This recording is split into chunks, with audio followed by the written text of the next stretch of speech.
Hello students, welcome to the pen buddy channel. और आज हम डिस्कस करेंगे transportation in animals and plants. पूरा पॉइंट वाइज हम लेसन डिस्कस करेंगे, फिर रिव्यू जोन में जाके क्वेश्चन आंसर्स जो है उनको समझेंगे। तो लास्ट तक पूरा वीडियो देखिए, आप बिल्कुल भी मिस मत कीजिए। अगर आप नए हैं प्लीज सब्सक्राइब कीजिए मेरे चैनल को। तो बिना देरी किए हुए हम चलते हैं अपने लेसन की तरफ। Let's start. Transportation in animals and plants, अब आप समझिए। जैसे यहाँ लिखा हुआ है, हम दोनों में ही आपको ट्रांसपोर्टेशन डिस्क्राइब करके दिखाएंगे। आप एक एक्टिविटी परफॉर्म कर सकते हैं समझने के लिए कि एक बीकर लीजिए और उसको हाफ फिल कीजिए वाटर के साथ। कलर्ड वाटर होना चाहिए। उसमें आप व्हाइट कलर का एक फ्लावर जो है वो इमर्स कर दीजिए, उसका स्टेम हो लंबा। कुछ देर बाद आप देखेंगे कि इसमें जो है स्ट्रीक्स आपको उस कलर की, जिस कलर का आपने वाटर लिया है, अगर रेड है तो रेड, ब्लू कलर है ब्लू, यहाँ दिखाई देगा। इट मीन्स क्या कि जो वाटर है वो ट्रेवल कर गया अपवर्ड, स्टेम के थ्रू फ्लावर के अंदर आ गया। ऐसे ही अगर आप मेडिसिन लेते हैं और वो मेडिसिन आप इनटेक कर रहे हैं वाटर के साथ, आपके जा रही हैं स्टोमक के अंदर और वहां से वो हील कर रही है आपकी बॉडी को जहां भी उसकी जरूरत है। इट मीन्स कि ट्रांसपोर्टेशन हो रहा है, आपने खाया उसको, डाइजेस्टिव ट्रैक्ट ने प्रोड्यूस किया, इफेक्ट एल्सवेयर। तो सबस्टांस जो है वो ऑक्सीजन, फूड, वाटर ट्रांसपोर्ट हो रहा है हमारी बॉडी के अंदर, लिविंग ऑर्गेनिम्स के अंदर। ये सब कैसे हो रहा है इसको हमें समझना है। जो यूनिसेलुलर ऑर्गेनिम्स हैं जैसे अमीबा है, पैरामीशियम है, यानी कि जो सिंगल सेल वाले हैं, यूनिसेलुलर हैं, उनके अंदर हमें इस तरीके के ट्रांसपोर्टेशन सिस्टम की जरूरत नहीं होती है, क्योंकि वहां पर डिफ्यूजन जो है उसके थ्रू ये सारा काम प्रोसेस हो जाता है। डिफ्यूजन के थ्रू उनकी ये सारी नीड्स जो है वो परफॉर्म हो जाती है, किसी स्पेशलाइज्ड फंक्शन की जरूरत नहीं होती है। लेकिन हम लोग जो कॉम्प्लिकेटेड एनिमल्स हैं, अब जैसे आप जो है फूड खा रहे हैं या वाटर ले रहे हैं, और हमारे लिए ऑक्सीजन जो है वो सर्वाइवल के लिए बहुत ज्यादा रिक्वायरमेंट है, लेकिन ये पूरा हमारा जो पार्ट्स हैं बॉडी के, वहां पर ये ट्रांसपोर्ट होके जाते हैं। इसी तरीके से एनिमल्स जो है, जो उनको वेस्ट है, जिनकी जरूरत नहीं है, उनको बॉडी में से रिमूव भी किया जाता है। तो ये पूरा फंक्शन जो है किस तरीके से परफॉर्म होता है, हम इसको समझते हैं। फर्स्टली हम लेते हैं अपने सर्कुलेटरी सिस्टम को। तो इसका जो पार्ट है वो क्या है? ब्लड। यहाँ जिस तरह आप देख रहे हैं, आर्टरीज, वेन, हार्ट, आपको पूरा ये सिस्टम यहाँ मैंने दिखाया है। ये हमारा सर्कुलेटरी सिस्टम है। जब आपकी बॉडी पे कहीं कट लग जाता है तो ब्लड जो है वो बाहर की तरफ आता है, फ्लोज आउट होता है। ये ब्लड क्या है? फ्लूइड है जो फ्लो करता है हमारे ब्लड वेसल्स के अंदर। ये ट्रांसपोर्ट करता है सबस्टांसेस जैसे digested food from the small intestine to the other parts of the body. It carries oxygen from the lungs, यानी कि ऑक्सीजन लंग्स से ले जाता है हमारे सेल के सभी बॉडीज के अंदर। और ये ट्रांसपोर्ट करता है waste for removal from the body. तो blood carry various substances. Blood is a liquid, ये आपने समझ लिया। इसमें जो है वेरियस काइंड के सेल्स होते हैं और उनके अलग अलग फंक्शंस भी होते हैं। ब्लड रेड कलर का एक लिक्विड है जो सर्कुलेट करता है हमारी बॉडी के अंदर। Most important tissue in the circulatory system. तो इसके मेन कंपोनेंट्स क्या है? ब्लड के फ्लूइड कंपोनेंट होता है जिसको हम बोलते हैं ब्लड प्लाज्मा। ये जो प्लाज्मा है इसके अंदर सॉलिड कंपोनेंट जो ब्लड कार्पल्स या ब्लड सेल्स होते हैं। ब्लड प्लाज्मा एक कलरलेस लिक्विड है जो कंसिस्ट करता है 90% ऑफ वाटर, और रिमेनिंग 10% जो है उसमें मिनरल्स होते हैं जैसे sodium, potassium, calcium, dissolve food waste products, और कुछ प्रोटीन्स भी इसके अंदर होती है।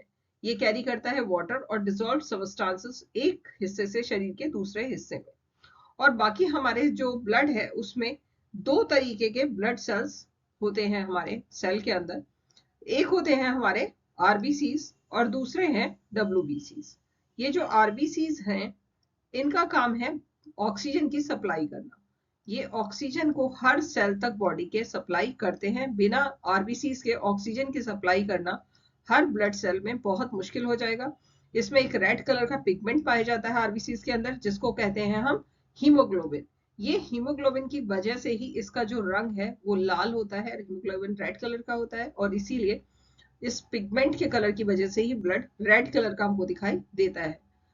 दूसरे जो डब्ल्यूबीसीज हैं इनका काम होता है बाहरी जो हमले हैं उनसे लड़ना, यानी कि अगर कोई जर्म हम पर हमला करता है तो ये जर्म से फाइट करेंगे, इनकी संख्या में बढ़ोतरी हो जाएगी। अगर डब्ल्यूसीज की संख्या ज्यादा है, इट मीन्स कि आप इन्फेक्टेड हैं, किसी जर्म ने आपके बॉडी में एंटर किया है। इसी तरह अगर आप कहीं गिर जाते हैं और आपके कहीं कट लग जाता है तो आप देखते हैं कि ब्लड फ्लो होने लगता है उस कट में से। ये ब्लड फ्लो कुछ देर बाद खुद से रुक जाता है और वहां पे आपको जो है क्लॉट दिखाई देता है, यानी कि जो कट बना हुआ था वहां पे आप देखते हैं कि फॉर्मेशन हो गई है और अब ब्लड वहां से आना बंद हो गया है, यानी कि क्लॉट फॉर्म हो जाता है। ये जो क्लॉटिंग है, ये क्लॉटिंग किसकी वजह से होती है?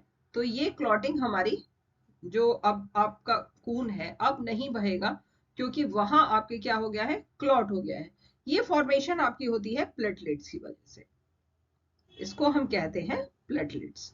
और एक बीमारी भी होती है जिसको हम बोलते हैं हीमोफिलिया। ये डिजीज जो है ब्लड लूज कर देता है अपनी एबिलिटी क्लॉटिंग की, और इसको हम रॉयल डिजीज भी बोलते हैं, क्योंकि जो महारानी विक्टोरिया थी 1937 में, इंग्लैंड की महारानी थी, रूलिंग फैमिलीज में ये बीमारी उनसे गई। रशिया, स्पेन और जर्मनी की जो रूलिंग फैमिलीज हैं वहां पर इस डिजीज में क्या होता है, ब्लीडर डिजीज को बोलते हैं। जो सफरर है उसमें क्लॉट फॉर्मेशन नहीं होती है और ब्लीडिंग लगातार होती रहती है और उससे डेथ भी हो जाती है। तो ये अपने आप में एक बहुत खतरनाक बीमारी होती है। क्लॉटिंग फॉर्मेशन होना बहुत जरूरी होता है जब कभी हमें चोट लग जाती है। नेक्स्ट आते हैं हमारे ब्लड वेसल्स। तो different type of blood vessels हमारी बॉडी में प्रेजेंट होते हैं। जब हम इनहेल करते हैं फ्रेश सप्लाई, वो ऑक्सीजन जो है फिल हो जाती है हमारी लंग्स के अंदर, तो उसको अब बाकी पूरी बॉडी में ट्रांसपोर्ट होना होता है।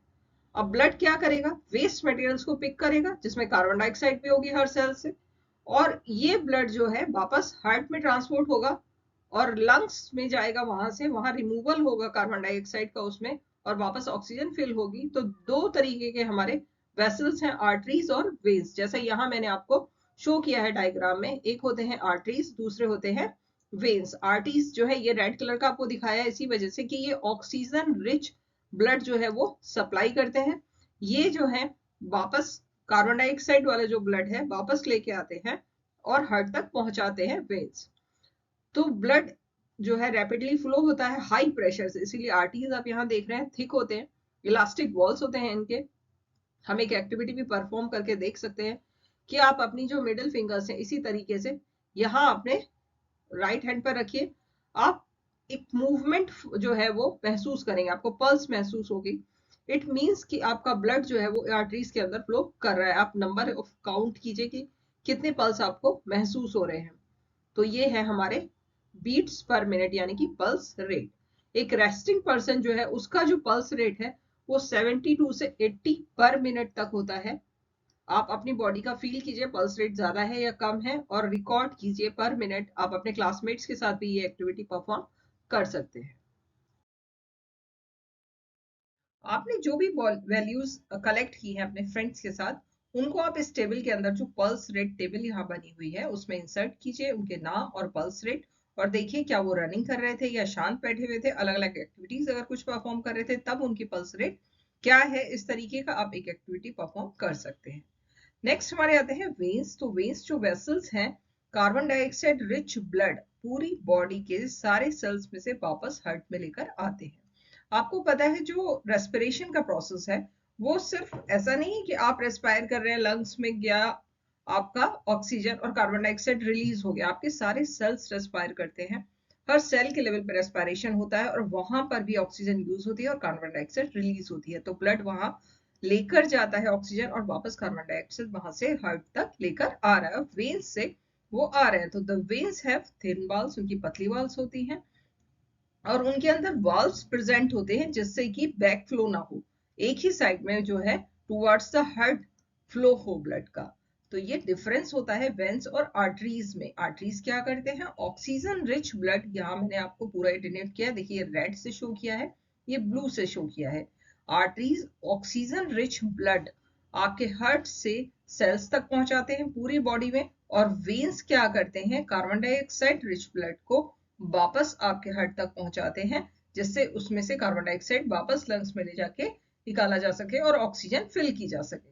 तो ये दोनों यहाँ पे इनकी थिन वॉल्स होती हैं, जबकि वेन्स की वॉल्स जो है वो पतली होती हैं। इनके अंदर आपके जो मैंने आपको बताया वॉल्व्स प्रेजेंट होते हैं जिससे बैक फ्लो ना हो, सिर्फ हार्ट की तरफ ही फ्लो हो। अब आप क्या जो आप यहाँ डायग्राम में देख रहे हैं, शो कर रहे हैं, या पतली पतली थिन ये मिलकर कैपिलरीज बनी हुई है। तो ये जो आर्टरीज हैं ये स्मॉलर वेसल्स में जब बदल जाती हैं, टिश्यूज में जब पहुंचती हैं, तो फर्दर इनमें डिवाइडेशन हो जाता है और एक्सट्रीमली थिन ट्यूब्स जो होते हैं उनका फिर हम नाम लगते हैं कैपिलरीज। तो capillaries join up to form veins which empty into the heart. ये हमारा लंग्स हो गया, और यहाँ पल्मोनरी वेन है, ये पल्मोनरी आर्टरी है। देखिए हार्ट से लंग तक ये लेके जा रही है, तो हार्ट से लंग्स में कब ले जाएगा? जब वहां पर कार्बन डाइऑक्साइड रिच ब्लड होगा, क्योंकि लंग का काम क्या है? ब्लड में से कार्बन डाइऑक्साइड निकालना। पूरा कॉन्सेप्ट आप यहाँ क्लियर कर लीजिए। और हार्ट से जो ब्लड आता है, लंग्स उसमें से कार्बन डाइऑक्साइड रिलीज कर देते हैं और उसमें ऑक्सीजन फिल कर देते हैं, और ऑक्सीजन फिल होके पल्मोनरी वेन से ये ब्लड वापस हार्ट में आता है, और ये आर्टरीज पूरा का पूरा वहां कैपिलरीज से मिलकर हमारे पूरी बॉडी में पहुंचाते हैं, और वापस कार्बन डाइऑक्साइड जो अगर उसमें रिलीज होती है ब्लड में, तो वेन्स उसको वापस हार्ट में लेकर आ जाता है। तो ये पूरा पूरा सिस्टमेटिक डायग्राम है, सर्कुलेशन है, आप यहाँ समझ सकते हैं। मैं फिर कहती हूँ कि लंग्स जो है वो क्या करते हैं? कार्बन डाइऑक्साइड रिलीज हटा देते हैं आपके ब्लड में से और ऑक्सीजन रिच उसको बना देते हैं और वापस हार्ट को सप्लाई कर देते हैं। वहां से आर्टरीज के थ्रू वो फिर आपकी बॉडी सेल्स में पहुंच जाता है। अगर आपको कंफ्यूजन हो रहा है तो आप जान सकते हैं कि जो पल्मोनरी आर्टरी है, इसको हम आर्टरी इसलिए बोल रहे हैं क्योंकि ये हार्ट से ब्लड लेके कैरी करके आ रहा है और लंग्स में पहुंचा रहा है। यही डिफरेंशिएशन है। देखिए बाकी सारी आर्टरीज में ऑक्सीजन रिच ब्लड है, लेकिन यहाँ पल्मोनरी आर्टरी जो है ये carbon dioxide rich blood lungs तक पहुंचा रही है। हार्ट से लंग्स तक आ रहा है, यहाँ हार्ट से बॉडी में आ रहा है। तो हार्ट से अगर ब्लड जा रहा है तो वो आर्टरीज है, और यही डिफरेंस है। यहाँ हार्ट से ब्लड लंग में जा रहा है, इसीलिए हम इसको पल्मोनरी आर्टरी कहते हैं, जबकि पल्मोनरी वेन क्या करती है? लंग से ब्लड हार्ट में लेके आती है। सिर्फ यही ऑक्सीजन रिच होती है, बाकी सारे में कार्बन डाइऑक्साइड रिच ब्लड होता है। तो ये आपका यहाँ पे एक इंपॉर्टेंट क्वेश्चन बनता है, इसको आपको बहुत ध्यान से समझना है। फिर हम आते हैं हार्ट पे। तो हार्ट क्या है? हमारा एक ऑर्गन है जो कॉन्टिन्यूसली बीट करता है। आप एक पंप को समझ सकते हैं जो एक ट्रांसपोर्ट कर रहा है, लगातार काम कर रहा है बिना रुके हुए, यानी कि आपका हार्ट जो है वो एक पंप है जो नॉन स्टॉप जो है आपके लिए वर्क कर रहा है। चेस्ट कैविटी में लोअर टिप में slightly tilted towards the left ये लोकेटेड होता है। आप अपनी फिंगर्स इनवर्ड्स जो है कीजिए, एक पाम बनाइए, उतना जो है इसका शेप होता है। तो आप देख रहे हैं कि आपका जो हार्ट है वो रफली जो आपकी फिस्ट का साइज है उसके बराबर होता है। अगर क्या हो कि ऑक्सीजन रिच ब्लड और कार्बन डाइऑक्साइड रिच ब्लड आपस में मिक्स अप हो जाए, ऐसा संभव है? दोनों एक ही जगह पे हैं यहाँ पे हार्ट में, लेकिन इसको अवॉइड करने के लिए हमारे हार्ट में 4 चैम्बर्स होते हैं, आर्टरिया, वेंट्रिकल्स। ये देखिए यहाँ पर आपका लेफ्ट आर्टियम है, राइट आर्टियम है, राइट वेंट्रिकल और लेफ्ट वेंट्रिकल। ये जो चैम्बर्स हैं इनके बीच में पार्टीशन होता है जिससे कि अवॉइड की जा सके मिक्सिंग, कार्बन रिच ब्लड और कार्बन डाइऑक्साइड रिच ब्लड और ऑक्सीजन रिच ब्लड आपस में मिक्स ना हो, ये इस चीज को अवॉइड किया जाता है। यहाँ जो एरोज बने हैं उनकी सहायता से आप समझ सकते हैं कि किस तरीके से काम होता है। यहाँ लंग्स जो है उनमें पल्मोनरी, ये जो है हमारी बॉडी से यहाँ पे सारा ब्लड आ रहा है और ये कहाँ जा रहा है? लंग्स में जा रहा है carbon dioxide rich blood heart से, और वो क्या करेगा? इसमें से कार्बन डाइऑक्साइड हटा के ऑक्सीजन फिल करेगा और पल्मोनरी वेन इसको वापस यहाँ लेके आएंगे, और वहां से ये जो है यहाँ एरोटा में आके फिर वापस हमारी बॉडी में जाएगा। तो अभी आप क्लास 7th में हैं और इतना आपको डिटेल स्टडी में अभी नहीं समझना है। आप ये समझ लीजिए बस कि फंक्शनिंग ऑफ हार्ट क्या है। तो फंक्शनिंग ऑफ हार्ट क्या है कि राइट साइड जो आपकी हार्ट है, जो जैसे कि आप एरो फॉलो कर रहे हैं, यहाँ से आपका जो ब्लड है वो जाएगा आपके लंग्स के अंदर, और वहां से फिर ऑक्सीजन रिच ब्लड वापस फ्लो होगा, हार्ट के अंदर आएगा और फिर पूरी बॉडी के अंदर उसको रिलीज कर दिया जाएगा। यानी कि लंग्स से जो ब्लड हार्ट में आता है वो ऑक्सीजन रिच होता है और उसकी सप्लाई पूरे बॉडी के अंदर कर दी जाती है। तो अब आपने समझ लिया किस तरह से लंग्स से जो है ब्लड हार्ट में आता है और वहां से पंप कर दिया जाता है हमारी पूरी बॉडी में, और वापस फिर उसको कलेक्ट किया जाता है जब उसमें कार्बन डाइऑक्साइड रिलीज हो जाती है, और उसको फिर हार्ट में लेकर आया जाता है, वहां लंग्स में फिर वहां से वो जाता है। तो ये एक प्रोसेस है जो कंटिन्यूअस चल रहा है। अब हार्ट बीट क्या होते हैं? तो जो walls of the chambers of the heart है वो मसल्स से बने होते हैं। आपने वॉलंटरी, नॉन वॉलंटरी मसल्स पढ़ा है और कार्डियक मसल्स भी पढ़ा हुआ है। तो कार्डियक मसल्स हार्ट की मसल्स होती हैं। ये मसल कॉन्ट्रैक्ट करती हैं और रिलैक्स करती हैं रिदमेटिकली। ये जो कॉन्ट्रेक्शन रिलैक्सेशन है, यानी कि आपका आप ध्यान रखिए कि हार्ट बीट जो है वो आपकी बनती है rhythmic contraction followed by it's relaxation, यही आपका क्या है, हार्ट बीट है। और रिमेंबर, आप इसको याद रखना है आपको कि जो हार्ट बीट है वो every moment of your life continue रहता है। ऐसा नहीं है, आपकी इच्छा पर नहीं है ये, इस तरीके के मसल्स ये नहीं है कि आप जब हाथ उठाते हैं तब आपका हाथ उठता है, नहीं उठाते तो नहीं उठता है। लेकिन यहाँ क्या है, हार्ट बीट आपका 24/7 काम कर रहा है, हार्ट आपका लगातार ब्लड पंप कर रहा है। तो ये आपकी मर्जी से नहीं चल रहा है, इसको लगातार वर्क करना है। आप अपनी हार्ट बीट को खुद से फील भी कर सकते हैं। आप अपना हाथ लेकर जाइए left side of your chest, आप अपनी हार्ट बीट को महसूस कर सकते हैं। जो डॉक्टर्स हैं वो एक इंस्ट्रूमेंट यूज करते हैं, स्टेथोस्कोप, और उससे आपकी हार्ट बीट मापते हैं। आप खुद भी पल्स रेट और हार्ट बीट माप सकते हैं। एक एक्टिविटी भी परफॉर्म कर सकते हैं जिसमें आप एक फनल ले लीजिए और उससे एक रबर शीट जो है वो लगा दीजिए, और वो जो आपने फनल लगाया उसको अपने हार्ट पे रखिए और जो ट्यूब उसके साथ फिक्स की है वो कान में लगाइए, तो आप महसूस करेंगे एक ये घर में भी आप इसको बना सकते हैं। बाकी स्टेथोस्कोप आपने डॉक्टर्स के पास देखा होगा, जब कभी फीवर या कोई प्रॉब्लम आ जाती है आप डॉक्टर के पास जाते हैं तो पल्स रेट को चेक करते हैं, अगर नॉर्मल है या फिर वो बढ़ा हुआ है, और आप खुद से भी ये चेक कर सकते हैं।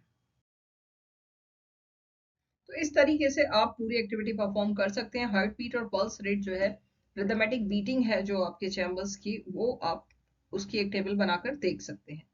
इसी तरीके से जो एनिमल्स होते हैं जैसे स्पंज हैं या हाइड्रा है, उनमें आपका मैंने पहले भी बताया था कि इस तरीके का सर्कुलेटरी सिस्टम नहीं पाया जाता है। ये जो है, इनमें जो फूड है और ऑक्सीजन है वो आपकी बॉडी में पानी से पहुंचता है, और जो वाटर है वही वेस्ट मटेरियल कैरी करके फिर वापस बाहर ले जाता है। तो इन और आउट वाटर के थ्रू होता है। इनको अलग से कोई सर्कुलेटरी फ्लूइड की जरूरत नहीं होती है, जैसा कि ब्लड हमारे अंदर पाया जाता है।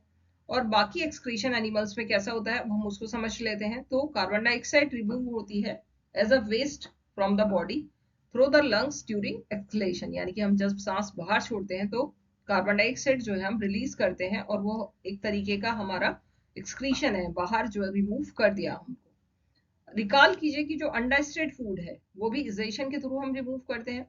तो जो अलग अलग एनिमल्स हैं वो किस तरीके से वेस्ट मटेरियल रिमूव करते हैं, अब हम इसको समझ लेते हैं।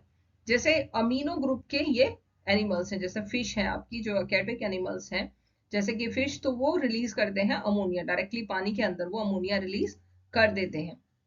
आपने बर्ड्स, इंसेक्ट, रेप्टाइल्स, और आपने देखा होगा कभी भी कबूतर वगैरह जो है बीट कर देते हैं, तो वो जो है वो यूरिक एसिड रिलीज करते हैं। यहाँ मैंने आपको यहाँ शो किया हुआ है कि ये जो जितने भी आपके अमीनो ग्रुप में दो तरीके के एनिमल्स आ रहे हैं, फिश एक्वेटिक है, बाकी बर्ड्स वगैरह आपके, तो ये क्या है, अमोनिया रिलीज कर रहे हैं, यहाँ यूरिक एसिड रिलीज हो रहा है।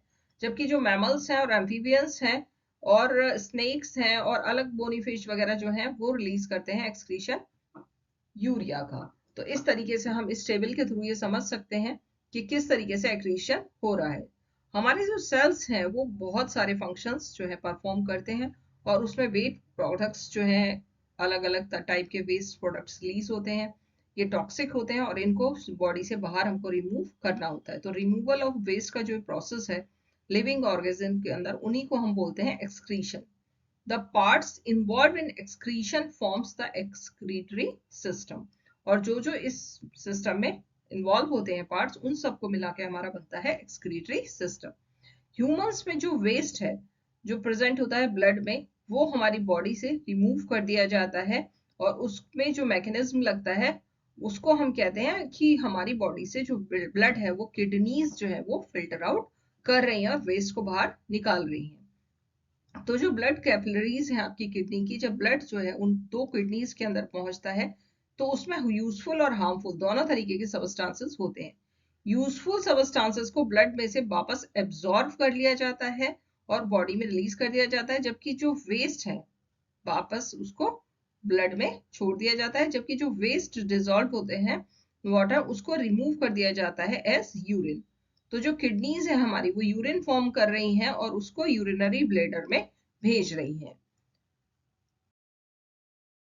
ह्यूमन एक्सक्रीटरी सिस्टम को हम डायग्रामेटिकली अब क्लियर कर लेते हैं। ये रहा हमारा एक्सक्रीटरी सिस्टम, यहाँ आप देख रहे हैं ये आपका यूरेथ्रा है जो ओपनिंग है, और ये कनेक्टेड है इस यूरिनरी ब्लैडर से। ये आपका है यूरिनरी ब्लैडर, और ये यूरिनरी ब्लैडर इन दो ट्यूब लाइक ये जो आपको स्ट्रक्चर्स दिखाई दे रहे हैं, जिनको हम बोलते हैं यूरेटर्स। इनसे ये किडनी से कनेक्टेड है। ये आपका राइट किडनी है, ये आपका लेफ्ट किडनी है। यहाँ आपका ये आ रहा है राइट रीनल आर्टरी और ये रहा आपका वेन। ये दोनों यहाँ से किडनीज में ब्लड लेकर आ रहे हैं और वापस लेकर जा रहे हैं। तो ये पूरा का पूरा आपका डायग्राम है। और इन किडनीज के अंदर जो प्रेजेंट होते हैं उनको हम बोलते हैं नेफ्रॉन्स। ये आपका 1 नंबर का क्वेश्चन है। ये आपको ध्यान रखना है कि ये जो आपके नेफ्रॉन्स होते हैं यही जो किडनी के अंदर आपका फिल्टर आउट करते हैं एक्सेस साल्ट, यूरिया और वाटर, और उसको फिर इस ट्यूब लाइक स्ट्रक्चर से यहाँ यूरिनरी ब्लैडर में भेज देते हैं और वो यूरेथ्रा से आप पास आउट कर देते हैं। तो ये सारा काम यहाँ किडनीज में नेफ्रॉन्स परफॉर्म करते हैं। और जो ग्लूकोज, अमीनो एसिड या साल्ट्स जो आपके इंपॉर्टेंट हैं बॉडी के लिए, ऐसी चीजें एब्जॉर्ब कर ली जाती हैं वापस ब्लड में और फिर से बॉडी में सर्कुलेट कर दी जाती हैं। तो ये पूरा सिस्टम आपको हेल्प करता है, आपकी बॉडी में ब्लड की जो प्योरिफिकेशन है उसको करता है। अगर ये किसी भी स्थिति में किडनीज खराब हो जाती हैं, मीन्स अगर एक्सेस आपको यूरिन आता है या बार बार आप यूरिन जा रहे हैं, इट मीन्स कि आप डायबिटीज एक इलनेस जो है वो आपको हो गई है, आपको डॉक्टर को दिखाना है। और अगर कोई ब्लड वगैरह उसमें आ रहा है तब भी वो किडनी फेलियर या इन्फेक्शन की तरफ या डैमेज किडनी की तरफ जो है वो इंडिकेट करता है। तो आप अपनी इलनेस का पता भी किडनी की जो परफॉर्मेंस है उससे लगा सकते हैं। अगर कोई प्रॉब्लम है तो फिर आपको डॉक्टर से कंसल्ट आउट करना होता है। अगर कोई पर्सन है जिसकी किडनीज ने काम करना बंद कर दिया है या उनमें कोई इन्फेक्शन है, ऐसी स्थिति में जबकि किडनी फेल्योर हो चुका है, तब हम क्या करते हैं, आर्टिफिशियली ब्लड को जो है वो फिल्टर आउट करते हैं और इस प्रोसेस को हम बोलते हैं डायलिसिस। इसमें आर्टिफिशियली हम ब्लड पूरा निकाल के इसी प्रोसीजर को जो आपने यहाँ देखा पूरा परफॉर्म करते हैं बाहर, और फिर वापस उस पर्सन के अंदर ब्लड को ट्रांसफर कर देते हैं और उसका पूरा ब्लड हम आर्टिफिशियली प्योर करते हैं और उस प्रोसेस को हम डायलिसिस नाम देते हैं। तो इस तरीके से ये सारा आपको क्लियर हो गया होगा। मैंने आपको बताया है कि आप यूरिन या स्वेटिंग के थ्रू अपने एक्सक्रीशंस को परफॉर्म करते हैं। तो स्वेट जो है आपका गर्मियों में जैसे बहुत ज्यादा पसीना आता है या हम जब वर्कआउट करते हैं, काम कर रहे होते हैं, तब हमें आता है तो हमें दिखाई देता है कि हमारे अंडर आर्म्स वगैरह में हमें कुछ पैचेस भी दिखाई देते हैं कपड़ों पर। ये साल्ट की प्रेजेंट इंडिकेट करता है हमारे स्वेट में। और इस प्रोसीजर को आप समझ सकते हैं जैसे आप पानी ठंडा रखने के लिए अर्दन पॉट के अंदर रखते हैं, मटके के अंदर रखते हैं, तो उसमें वाटर इवोपरेट होता है पोर्स से और वो वाटर को ठंडा रखता है। यही प्रोसीजर बॉडी के अंदर होता है और बॉडी को हमारा ये जो स्वेटनिंग है इसका दूसरा काम क्या है, ये कूल डाउन भी करता है। मींस जो आपके एक्सक्रीशन का प्रोसीजर है वो भी हो रहा है, एक्सपेल कर रहे हैं आप जो आपके नॉर्मल बॉडी है उससे जो चीजें हैं वो एक्सपेल आउट कर रहे हैं स्वेटनिंग के थ्रू और बॉडी को कूल डाउन भी रख रहे हैं। Transport of substances in plants. तो आपने पढ़ा है कि वाटर एंड मिनरल्स जो हैं वो न्यूट्रिएंट्स हैं जो सॉइल से पौधा लेता है अपनी रूट्स के थ्रू और ट्रांसपोर्ट करता है उनको लीव्स तक। लीव्स प्रिपेयर करते हैं फूड प्लांट के लिए वाटर और कार्बन डाइऑक्साइड यूज करके ड्यूरिंग फोटोसिंथेसिस। तो दोनों तरीके से यहाँ प्रोसीजर हो रहा है। आपकी जो लीव्स हैं वो आपके लिए, ये जैसे ये लीव्स हैं तो ये क्या कर रहे हैं, आपका कार्बन डाइऑक्साइड और जो वाटर है उसके थ्रू सन की जो प्रेजेंस है उसमें फोटोसिंथेसिस का जो प्रक्रिया है उसको परफॉर्म कर रहे हैं और अपने लिए खाना बना रहे हैं और उसको फिर पूरे प्लांट में भेज रहे हैं। और रूट्स जो है वो मिनरल्स और वाटर एब्जॉर्ब करके पूरे प्लांट में यहाँ सर्कुलेट कर रहे हैं। तो एक दोनों तरीके से प्रोसीजर हो रहा है, अपवर्ड टू ब्लोवर्ड और नीचे से ऊपर की तरफ, यानी कि आपका अगेंस्ट द ग्रेविटी भी वर्क हो रहा है और टू द ग्रेविटी भी वर्क हो रहा है। दोनों तरीके से काम यहाँ हो रहा है। तो ये प्रोसीजर किस तरीके से यहाँ परफॉर्म होता है ये अब आपको समझना है। फूड जो है वो सोर्स ऑफ एनर्जी है। हर सेल को जो एक ऑर्गेनिज्म का होता है उसको एनर्जी मिलती है by breakdown of glucose. The cells uses this energy to carry out vital activities of life। सारी लाइफ की एक्टिविटीज वो परफॉर्म करते हैं। तो फूड जो है वो हर सेल को अवेलेबल होना बहुत जरूरी है। अगर किसी भी सेल को फूड नहीं मिलेगा तो वो वर्कआउट नहीं कर सकता। तो आपको ये जानना है अब ये प्रोसीजर किस तरीके से परफॉर्म होते हैं। प्लांट एब्जॉर्व करते हैं वाटर और मिनरल्स को रूट्स के थ्रू। रूट्स में रूट हेयर यहाँ मैंने आपको शो किया है प्रेजेंट होते हैं। ये जो रूट हेयर है इनका काम है जो आपका मिनरल्स और वाटर है उसको एब्जॉर्ब करना। ये जो रूट टिप्स हैं इनको यहाँ पे ये अंदर गई हुई है मिट्टी के अंदर और वहां से ये वाटर लेकर आ रही है और यहाँ से ये इंक्रीज हो रहा है सरफेस एरिया रूट का और एब्जॉर्प्शन हो रहा है मिनरल और वाटर का जो कि डिजोल्व है। तो रूट हेयर कनेक्ट कांटेक्ट करता है वो वाटर जो सॉइल के अंदर प्रेजेंट है उन पार्टिकल्स से और वहां से ये अपवर्ड मूवमेंट होता है। ट्रांसपोर्ट सिस्टम इन प्लांट्स, तो आपके दो तरीके के वेस्कुलर बंडल्स या वेस्कुलर टिश्यूज जो है प्रेजेंट होते हैं, एक होता है जाइलम और दूसरा है फ्लोएम। तो आप नाम से समझिए, आपको कभी भी दिक्कत नहीं होगी और हमेशा आपको याद रहेगा फूड मींस फा, और फूड से ही बना फ्लोएम, यानी कि फ्लोएम का काम क्या है, फूड को पूरे के पूरे प्लांट में पहुंचाना। क्लियर हो गया, कभी भी आपसे दिक्कत नहीं होगी। Food means phloem. और जाइलम का काम होता है न्यूट्रिएंट्स एंड वाटर को पूरे जो प्लांट है उसमें ट्रांसपोर्ट करना। तो पाइप लाइक वेसल्स जो है पौधे के अंदर भी पाई जाती हैं। यहाँ मैंने डायग्राम से आपको जाइलम और फ्लोएम शो कर रखे हैं। ये देखिए यहाँ पे कैरी वाटर करने के लिए इसमें सीव लाइक ट्यूब लाइक स्ट्रक्चर्स हैं। तो यहाँ पे भी आपका पाइप लाइक वेसल्स हैं जो ट्रांसपोर्ट कर रही हैं वाटर और न्यूट्रिएंट्स फ्रॉम द सॉइल, यानी कि ये सॉइल में से उसको सूख रहे हैं और ऊपर आपका पहुंचा रहे हैं पूरे के पूरे पौधे में, यानी कि ग्रेविटी के अगेंस्ट ये वर्क कर रहे हैं। वेसल्स स्पेशल सेल से मिलकर बनी हुई होती हैं जिनको हम वस्कुलर टिश्यूज बोलते हैं। एक टिश्यू जो है वो ग्रुप ऑफ सेल्स होता है, ये आपने पहले भी पढ़ा है, जो परफॉर्म करता है specialised functions in an organism. तो जो आपके वेस्कुलर टिश्यूज हैं ये ट्रांसपोर्ट कर रहे हैं वाटर और न्यूट्रिएंट्स प्लांट में, और इनको हमने नाम क्या दे दिया, जाइलम। तो ये आपका एक क्वेश्चन पूरा हो गया। जाइलम्स जो है वो फॉर्म करते हैं कंटिन्यूअस नेटवर्क ऑफ चैनल्स जो कनेक्ट करते हैं रूट्स को लीव्स से through the stem and branches, and इस तरीके से पूरा का पूरा ट्रांसपोर्टेशन वाटर का पूरे प्लांट में हो जाता है। आप जानते हैं लीव्स जो है वो सिंथेसाइज करते हैं फूड को, यानी कि आपका फूड बनाते हैं पौधे के लिए और फूड को फिर ट्रांसपोर्ट करते हैं पूरे पार्ट्स में प्लांट के। ये जिस वेस्कुलर टिश्यू के तरह होता है उसका नाम मैंने आपको बताया फ्लोएम, फा से फूड फ्लो एम, ध्यान रखना है आपको। ये भी आपका एक दूसरा क्वेश्चन हो गया। तो जाइलम और फ्लोएम ट्रांसपोर्ट कर रहे हैं सबस्टांसेस प्लांट के अंदर। अब आप एक एक्टिविटी परफॉर्म कर सकते हैं कि आप एक बड़ा सा पोटैटो लीजिए, पील ऑफ कीजिए, उसकी आउटर स्किन को कट कीजिए, उसके एंड्स को, और मेक कर दीजिए बेस फ्लैट।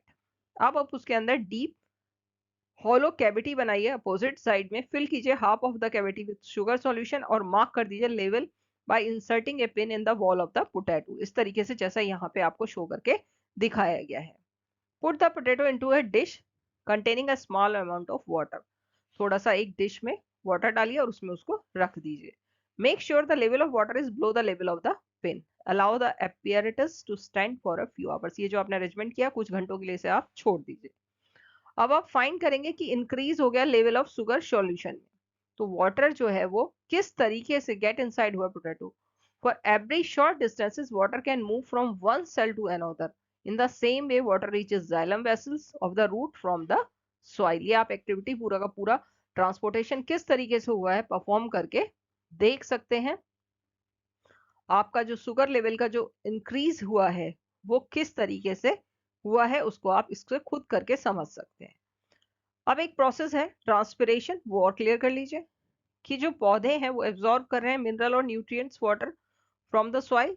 अब सारा का सारा पानी उनके काम नहीं आता है। जैसे आपने एक पौधा रखा हुआ है गमले के अंदर, आप प्लांट है उसमें पानी डाल रहे हैं, अगर सारा का सारा उसके इस्तेमाल में नहीं आ रहा है तो फिर पानी का क्या हो रहा है। तो क्या करते हैं पौधे, एवोपरेशन भी करते हैं थ्रू द स्टोमेटास जो उनके प्रेजेंट होते हैं सरफेस ऑफ द लीव्स के अंदर, और इससे भी वो अपने आप को, जैसे हमारे अंदर स्वेटनिंग होती है, हम अपनी बॉडी को कूल डाउन रखते हैं, पौधे भी अपने आप को कूल डाउन रखते हैं, ट्रांसपिरेशन का प्रोसेस परफॉर्म करते हैं, वाटर वेपर्स लॉस्ट हो जाती है लीव फोर्सेस प्रोसेसेस में, और इससे क्या होता है एक सक्शन पुल बनता है। जैसे आप जूस या पानी पीते हैं और उसके लिए आप स्ट्रॉ इस्तेमाल करते हैं, ऊपर आप सक करते हैं तो नीचे से उसमें फ्लो बढ़ता है, तो सक्शन पुल होता है, उससे जो है हेल्प मिलती है रूट्स हेयर को पानी को सोखने में नीचे से जमीन में, और ऊपर की तरफ वाटर का लेवल बढ़ता है। तो ये सक्शन पुल जो है ट्रांसपिरेशन यानी कि हेल्प करता है जाइलम बंडल्स को पानी को सोखने के लिए। क्लियर,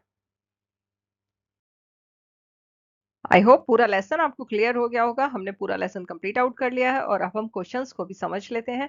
तो फर्स्ट क्वेश्चन हमारा है blood from the heart is transported to all parts of the body by the, तो इसका आंसर होता है स्टूडेंट्स आर्टरीज। जो आपकी आर्टरीज है उनका काम है कि पूरी बॉडी में वो ब्लड को पहुंचाएं हार्ट से ले जाकर। Haemoglobin is present in the तो हीमोग्लोबिन जो है वो हमारा किस में प्रेजेंट होता है, कौन से सेल्स होते हैं, तो दो ब्लड में हमारे आरबीसीज होते हैं, उनमें हीमोग्लोबिन प्रेजेंट होता है और इसका काम होता है ऑक्सीजन ट्रैप करके पूरी बॉडी में पहुंचाना। इसके बिना ऑक्सीजन का जो ट्रांसपोर्टेशन है वो सेल्स के अंदर पूरी बॉडी में संभव नहीं है। Arteries and veins are joined by a network of, तो मैंने आपको ये पहले भी समझाया हुआ है कि पतली पतली सी आपकी जो है ज्वाइनिंग नेटवर्क है, और उनको हम बोल रहे हैं कैपिलरीज, जो इनको आपस में जोड़ रहे हैं। The rhythmic expansion and contraction of the heart is called, तो वो है आपका हार्ट बीट। एक बार जो आपका एक्सपेंशन है और कॉन्ट्रैक्शन होता है उसको हम हार्ट बीट बोलते हैं। The main excreted product in human being is, तो दैट इज आपका है यूरिया। मेन आपका एक्सक्रीशन यूरिया है। Sweat contains water and salts, जो आपका पसीना है उसके अंदर आपका वाटर एंड सॉल्ट्स प्रेजेंट होते हैं। Kidneys eliminate the waste material in the liquid form called urine. Water reaches great heights in the trees because of suction pull caused by, तो इसका आंसर है आपका ट्रांसपिरेशन। ये प्रोसीजर पूरा मैंने आपको समझाया कि किस तरीके से जो पत्तियां हैं वो स्टोमेटाज ओपनिंग के थ्रू वाटर लूज करती हैं, जो एक्स्ट्रा वाटर होता है उससे वो अपने आप को कूल डाउन भी रखते हैं पौधे, और जो एक्स्ट्रा पानी है वो वापस एनवायरनमेंट में चला जाता है, और उसकी वजह से जैसे आप जूस वगैरह या वाटर आप पीते हैं, स्ट्रॉ इस्तेमाल करते हैं तो सक्शन पुल क्रिएट करते हैं, बिल्कुल वही यहाँ भी होता है और ग्रेट हाइट्स तक पानी पहुंच जाता है। In plants water is transported through, तो आपको पता है वाटर का ट्रांसपोर्टेशन मैंने आपको समझाया अभी, बहुत आसान है याद रखना। आपको हमेशा याद रखना है कि वाटर अगर आया तो आप जाइलम लिखेंगे, और अगर फूड आया तो आप फ्लोएम लिखेंगे, और इसको आपको कभी भी भूलना नहीं है। हमेशा आगे तक जब भी आप साइंस पढ़ रहे हैं हमेशा के लिए आपको याद रहेगा फा फॉर फ्लोएम और फा फॉर फूड, ये आपका कभी भी गलत नहीं होगा। और वाटर अगर है तो xylem. Water absorption through roots can be increased by keeping the plants under the fan. Why is transport of material necessary in a plant or animal? तो जो ट्रांसपोर्टेशन है मटेरियल का बहुत आवश्यक है, चाहे वो प्लांट्स हो या एनिमल्स हो, क्योंकि जो न्यूट्रिएंट्स है और ऑक्सीजन है उसको सभी पार्ट्स पर बॉडी के पहुंचाना बहुत जरूरी है, नहीं तो सेल्स अपनी एक्टिविटीज परफॉर्म नहीं कर पाएंगे। अगर ट्रांसपोर्टेशन नेसेसरी नहीं होगा, नहीं हो पाएगा पूरी बॉडी के अंदर, तो सर्वाइवल ही संभव नहीं है, बॉडी सर्वाइव नहीं कर सकती। नेक्स्ट क्वेश्चन देख लेते हैं। What will happen if there are no platelets in the blood? क्या होगा अगर ब्लड में कोई प्लेटलेट्स ही नहीं होंगे? तो प्लेटलेट्स मैंने आपको समझाया रिस्पॉन्सिबल होते हैं क्लॉटिंग के लिए। अगर आपको कोई इंजरी हो जाती है और ब्लड शुरू हो जाता है बहना, तो क्लॉट बन जाता है खुद से। अगर प्लेटलेट्स नहीं होंगे तो ब्लड के अंदर ये एबिलिटी ही नहीं होगी कि ब्लॉक क्लॉट बना पाए और इस फ्लो को रोक पाए। इससे क्या होगा, बहुत ज्यादा ब्लड लॉस हो जाएगा और अल्टीमेटली जो पर्सन है उसकी डेथ हो जाएगी। तो ब्लड में क्लॉट बनाने के लिए प्लेटलेट्स का होना बहुत जरूरी है। What are stomata? Give two functions of stomata. तो जो स्मॉल ओपनिंग्स हैं लोअर सरफेस पे लीव्स की, उन जो पोर्स हैं उनको हम बोलते हैं स्टोमेटा। ये ओपनिंग सराउंडेड होते हैं गार्ड सेल्स के थ्रू, और इनके जो फंक्शंस होते हैं वो होते हैं आपके कि ये हेल्प करते हैं transpiration of water, loss of excess water from the plant. तो ये लॉस ऑफ वाटर है जो स्टोमेटा क्रिएट करता है, उससे अपवर्ड पुल यानी कि एक सक्शन पुल जो है वो क्रिएट होता है, जिससे absorption of water from the roots में हेल्प मिलती है और उसकी वजह से वाटर पूरे प्लांट में पहुंचता है। ये जो आपके स्टोमेटास हैं ये हेल्प करते हैं एक्सचेंज ऑफ गैसेस में, यानी कि कार्बन डाइऑक्साइड एब्जॉर्ब करना और ऑक्सीजन रिलीज करना। Does transpiration serve any useful function in plant? तो it helps to enhance the absorption of water and dissolved material by creation of suction pool, helps in getting rid of excess water, helps in transport of water and minerals to leaves, and leaves use the water for photosynthesis. It produces a cooling effect to the plant. ये अब आपको अच्छे से learn हो गया होगा। What are the components of blood? तो आपके ब्लड के 4 कंपोनेंट्स होते हैं। Plasma, liquid part of the blood जो येलोइश इन कलर होता है और 90% इसके अंदर वाटर होता है। It contains foods, enzymes, waste and proteins. Red blood cells ये डिस्क शेप सेल्स होते हैं, कंटेन करते हैं रेड कलर पिगमेंट जिसको हम हीमोग्लोबिन बोलते हैं। हीमोग्लोबिन जो है हेल्प करता है ट्रांसपोर्टेशन ऑफ ऑक्सीजन में। व्हाइट ब्लड सेल्स यानी कि जो WBCs होते हैं आपके, वो जो है हेल्प करते हैं फाइटिंग में, प्रोटेक्ट करते हैं अगेंस्ट बैक्टीरिया और जो फॉरेन मटेरियल्स होते हैं जिनसे कि इन्फेक्शंस हो जाते हैं। प्लेटलेट्स हेल्प करते हैं क्लॉटिंग ऑफ ब्लड में। तो क्लियर हो गया आपको कि प्लाज्मा जो है हमारा वो फूड एंजाइम्स वेस्ट प्रोटीन्स उसके अंदर होते हैं, लिक्विड पार्ट है ब्लड का। आरबीसीज ऑक्सीजन को पहुंचाते हैं पूरे ब्लड में, ट्रांसपोर्ट करते हैं। WBCs फाइट करते हैं बैक्टीरिया से, और प्लेटलेट्स जो है वो क्लॉटिंग में हेल्प करते हैं। पूरा लर्न हो गया होगा आपको। ट्रांसपोर्टेशन और एक्सक्रीशन का पूरा लेसन मैंने आपको करा दिया है, सारे टॉपिक्स क्लियर करा दिए हैं और उसके क्वेश्चन आंसर्स भी समझा दिए हैं। होप आपको बहुत हेल्प करने वाला है ये। जब भी आपके एग्जाम्स होंगे या टेस्ट होंगे उनमें आप बहुत अच्छा परफॉर्म करने वाले हैं। आप इसको ध्यान से पूरा समझिएगा और ये आपकी नॉलेज को भी बहुत एनहांस करेगा। आगे अगर आप साइंस परस्यू करते हैं तो आपके बहुत काम आने वाला है। तो please subscribe my channel, like and share with your friends. Thanks for watching my video.